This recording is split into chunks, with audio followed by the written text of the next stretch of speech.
各位观众，大家好，我是卡拉，欢迎收看《美国观察》。美国又一个国会代表团周日落地台湾进行访问。另外，《华尔街日报》引述消息人士称，拜登总统与习近平可能于11月在东南亚会晤。今天的节目中，专家来解读拜登政府的中国战略。美国国会议员代表团于周日抵达台湾，进行为期2天的访问。星期一，代表团与蔡英文总统会面。这是佩洛西议长访台之后，台湾与中国大陆持续军事紧张局势之际，美国政府高层代表团再次到台湾访问。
台湾外交部星期六发表声明，对美国在台海局势高度紧张之际采取具体步骤维护该地区的安全表示诚挚感谢。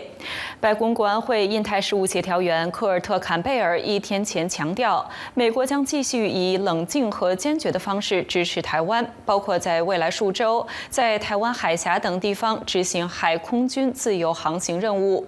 美国还将宣布一项推动美台经贸协商的路径图。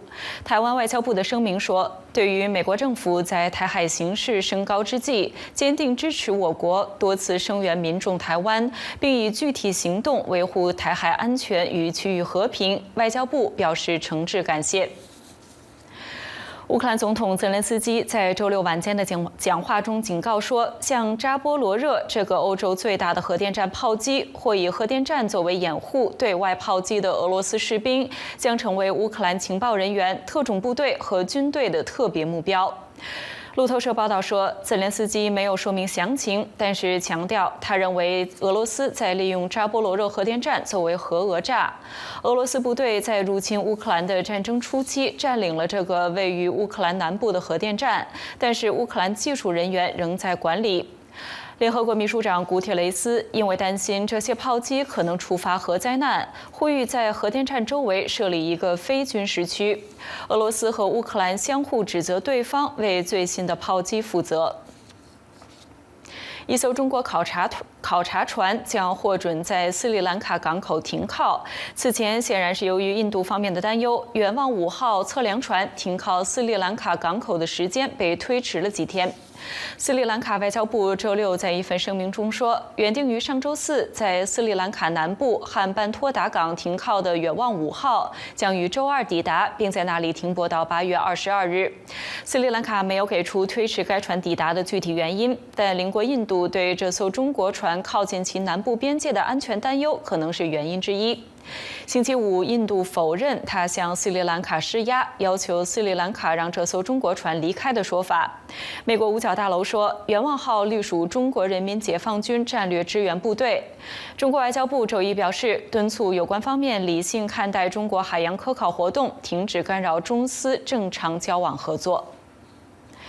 美国和平研究所资深中国研究专家傅瑞珍对美国之音表示，拜登总统的中国战略仍然具有特朗普政府政策的很多特征，而从总体的外交战略上来讲，拜登总统一直试图安抚区域和世界各地的伙伴关系，承诺和确保在应对中国时的立场有一定程度的一致性。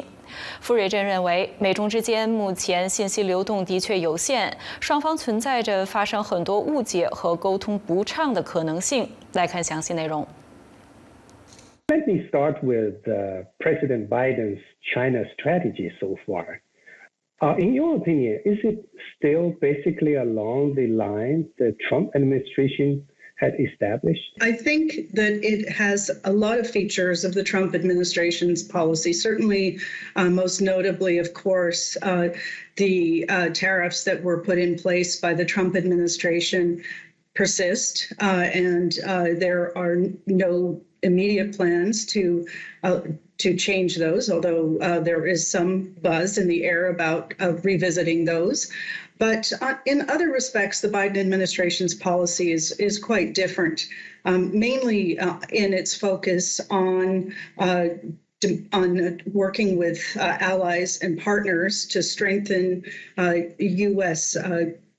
commitments and relations around the region and around the world, with a focus on ensuring that there is a degree of alignment in the positions on China of the United States and U.S. allies and partners, and also, of course, in the focus that the Biden administration has placed on human rights issues, which includes concerns about Xinjiang in particular and Hong Kong. So in terms of the non-Trump things, what kind of things has the Biden administration done so far most effectively, if you like, when dealing with China's challenges? For example, UNCLOS or Quad or anything like that? Yes, the Biden administration has packaged its diplomatic initiatives in a much more coherent version of the Indo-Pacific strategy that has included a couple of key pillars, including, as you just mentioned, AUKUS, an agreement amongst the U.S., Japan, and Australia, and also has strengthened the Quad and given it some institutional characteristics. And so you have regular meetings now among the Quad members. And so those are important features. In addition, the Biden administration has linked other key U.S. allies and partners into these initiatives. So we now see South Korea discussing the degree to which it wants to become a member of some of these initiatives. And then although the Trump administration abandoned the TPP, now CPTPP, this economic initiative that the Obama administration had worked hard to push forward in the region to provide a new, more advanced trade partnership amongst the U.S. and key economies in the region.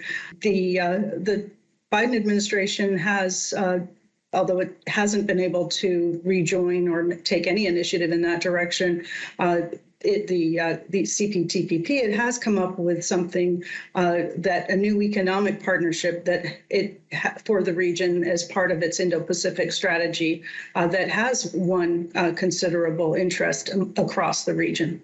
So those are some of the features of the Biden administration's regional diplomacy that have been quite distinct from Biden's predecessor, the Trump administration. Aside from what you just mentioned, at this point, what are in need the most to be done?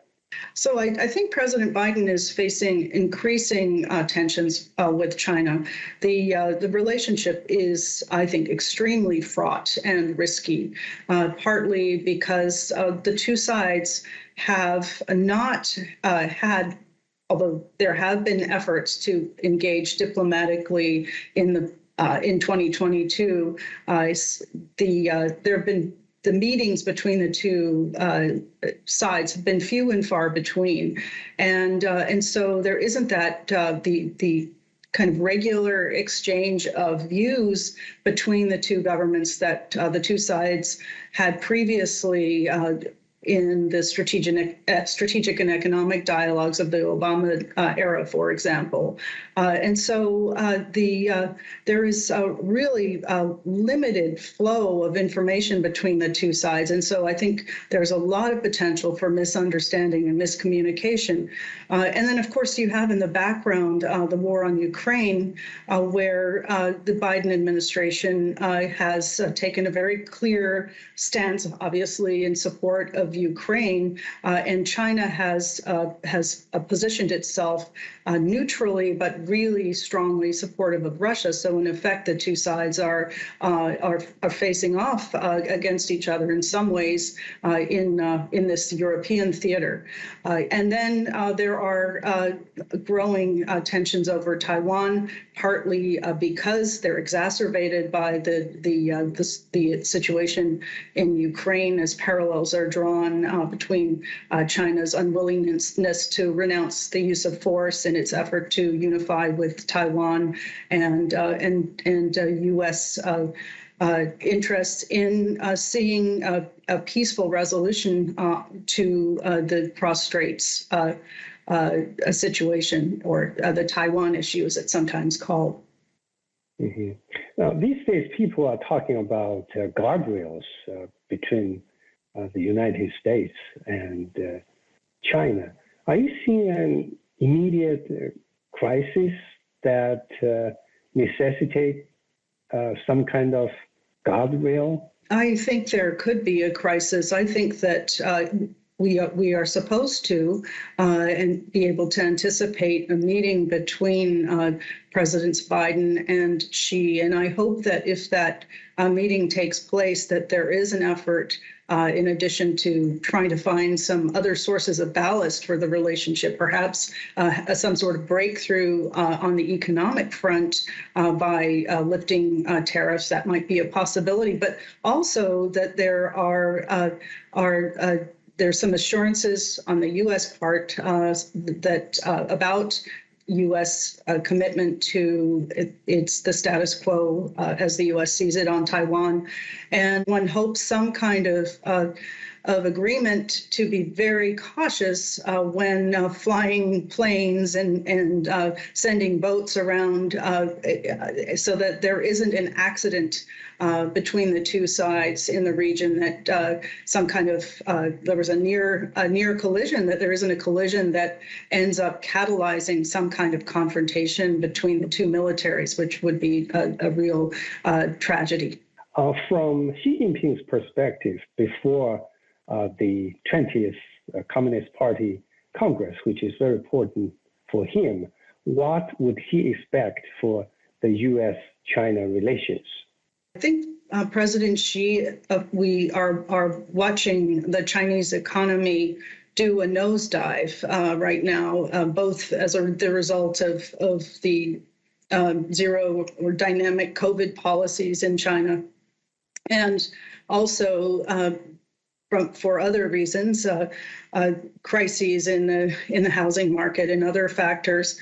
And so President Xi faces really a difficult economic environment as he heads toward the 20th Party Congress. And so I think that on the one hand, that would argue for some improvement in China's relationship with the United States on the economic front, that, I think there is some space for the two sides to agree to that, to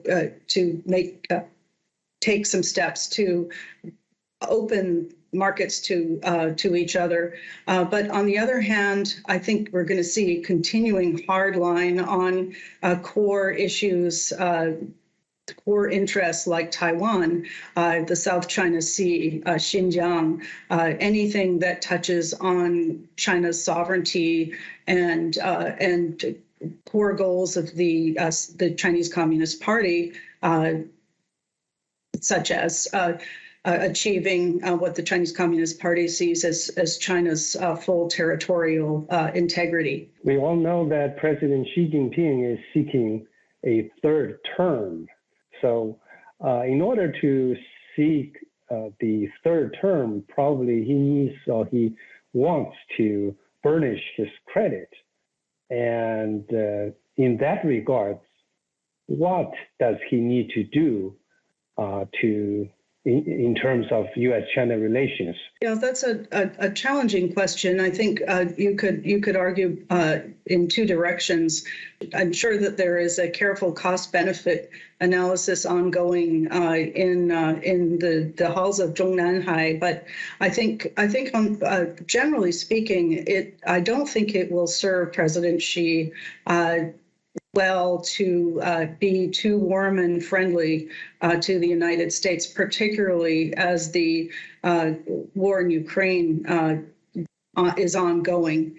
I think rather a hardline policy that falls short of provoking a confrontation with the United States would be ideal, where China looks strong, stands strong, continues to press forward on some of its new initiatives like the Global Security Initiative, the Global Development Initiative, and at the same time where there may be some improvements promised by President Xi through breakthroughs in some areas of the U.S.-China economic relationship, which could help boost growth, at least in some sectors, which could benefit China.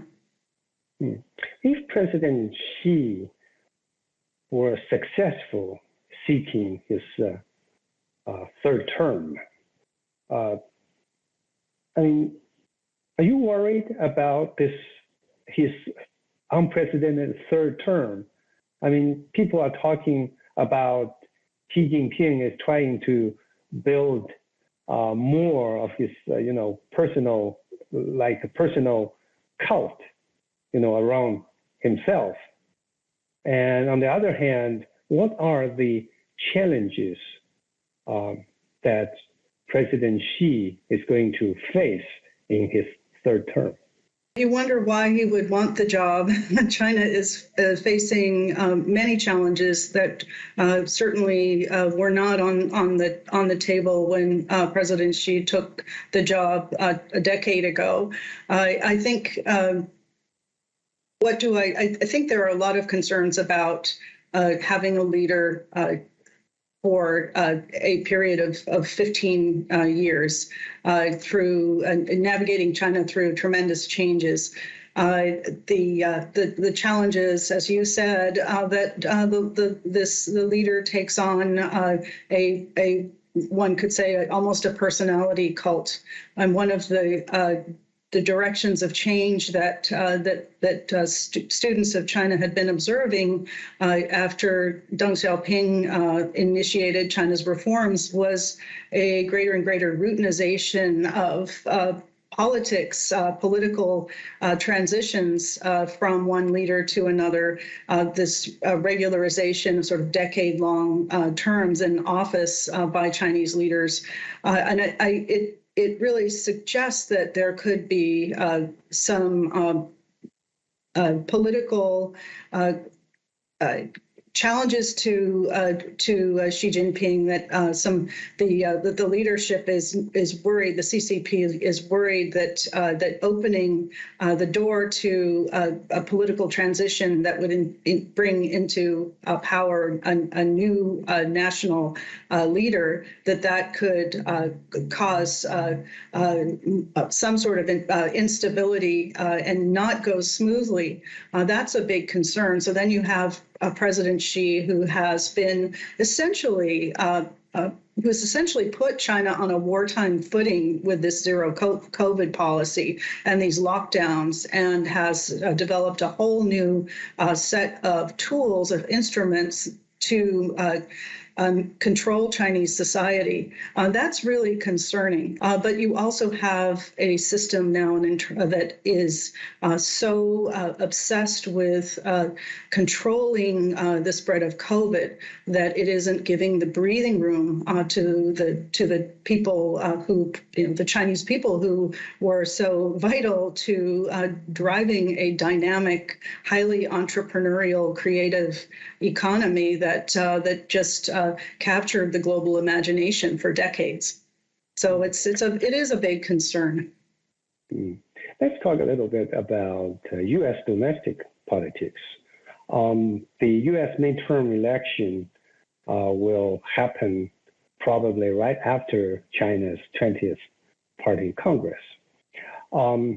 Is U.S.-China relation or China topic an important factor in the midterm election here in the United States? I think China will be an important factor because, and it is a little bit concerning if you are someone like me who thinks that it will be beneficial if we can tamp down some of the tension between the U.S. and China. On the U.S. side, I think there'll be to some degree a competition between candidates on who can get toughest, who can be toughest on China. China continues to be or sort of managing China or competing with China. Facing off China continues to be an issue that is shared across the aisle, and we've seen a number of new pieces of legislation either being passed or in the process of being passed that will strengthen controls on U.S. economic activity with respect to China, and also boost spending directly toward competing with China. So I think we're going to see a midterm election where China is a big topic. I also might mention the recent Pew poll that shows that U.S. Public opinion about China is extremely negative and unprecedentedly negative. So it looks like being tough on China is a winning issue.